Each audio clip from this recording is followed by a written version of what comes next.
हर किसी को इस चीज़ का इंतज़ार है कि कब उसका टाइम आएगा। 20 की उम्र हो गई ये सोचते सोचते कि अपना टाइम आएगा। कब उम्र 30 और 50 को पार कर गई ये सोचते सोचते कि अपना टाइम आएगा।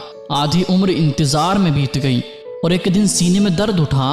फिर डॉक्टर ने कहा कि आपका टाइम आ चुका है, अब आप आखिरी सांसें गिन रहे हो। उन सभी लोगों को बुला लीजिए जिनसे आप अंतिम समय में मिलना चाहते हैं, क्योंकि आपका टाइम आ गया है।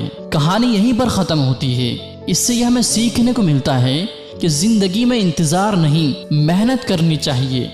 किसी का टाइम आता नहीं है मेरे दोस्त, और जो फिजूल की बातों में उलझे रहते हैं उनका टाइम आता नहीं, सिर्फ जाता रहता है। दोस्तों, बिहार के देव मिश्रा का नाम शायद आपने नहीं सुना होगा, लेकिन ये एक ऐसी शख्सियत है जिससे हम बहुत कुछ सीख सकते हैं। एक जवान लड़का जिसने एक ट्रेन हादसे में अपने दोनों पैर खो दिए और साथ ही में वो सारी उम्मीदें खो दी जो उसने अपनी ज़िंदगी से की थी। किसी भी इंसान के लिए ऐसा हादसा उसकी ज़िंदगी बर्बाद करके रख देता है। फिर भी देव ने हार नहीं मानी। कुछ अपनों ने साथ दिया और कुछ अपनों ने साथ छोड़ दिया, लेकिन उनकी माँ हमेशा उनके साथ रहीं। कुछ लोगों ने तो यहाँ तक भी कह दिया था उनसे कि अब तुम भीख मांगना शुरू कर दो।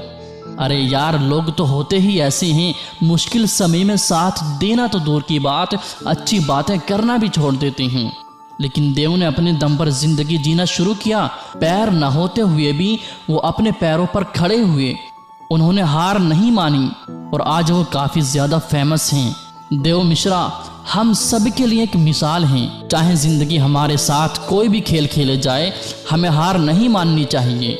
एक बहुत पुरानी कहावत है कि किसी का बुरा करना, किसी पर अत्याचार करना ये बहुत बड़ा पाप होता है, और अत्याचार सहना भी उससे बड़ा पाप होता है।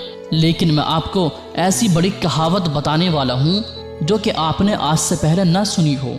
अगर कोई इंसान ज़िंदगी में कुछ करना चाहता है, कुछ बनना चाहता है, उसके कुछ सपने हैं, और उस इंसान से जाकर कोई ये कह दे कि तुम कुछ नहीं कर सकते, तुम किसी काम के नहीं हो, तो ये एक बहुत बड़ा पाप होता है। और अगर कोई ये बात आपसे कहता है और अगर आप इस बात को चुपचाप सुनते रहते हो, उस इंसान को इतनी इजाज़त देते रहते हो कि वो आपके सामने खड़े हो करके आपके सपनों को तोड़ सके, आपके हौसले को तोड़ सके और आपसे ये कह सके कि आप कुछ नहीं हो सकता, आपसे कुछ नहीं हो सकता, और आप चुपचाप उसकी बातों को सुनते रहते हो, तो ये सबसे बड़ा पाप होता है, ये सबसे बड़ा अत्याचार होता है अपने ऊपर। जिंदगी में लोगों को करीब आने दो, लेकिन किसी को इतनी इजाज़त मत दो कि वो तुम्हारा हौसला तोड़ सके। इस दुनिया में लोगों ने एक अलग ही मेंटेलिटी बना दी कि ताकत, अच्छी एजुकेशन, दिखने में सुंदरता, गोरापन और एक अच्छा बैकग्राउंड, अगर आपके पास ये नहीं है तो आप जिंदगी में सफल नहीं हो सकते। जबकि सच तो इस बात से कोसों दूर है। सच ये है कि ताकत, एजुकेशन, गोरापन और एक अच्छा बैकग्राउंड, इनमें से कुछ भी ज़रूरी नहीं है सफलता पाने के लिए। और सही से जीने के लिए एक सही एटीट्यूड होना चाहिए।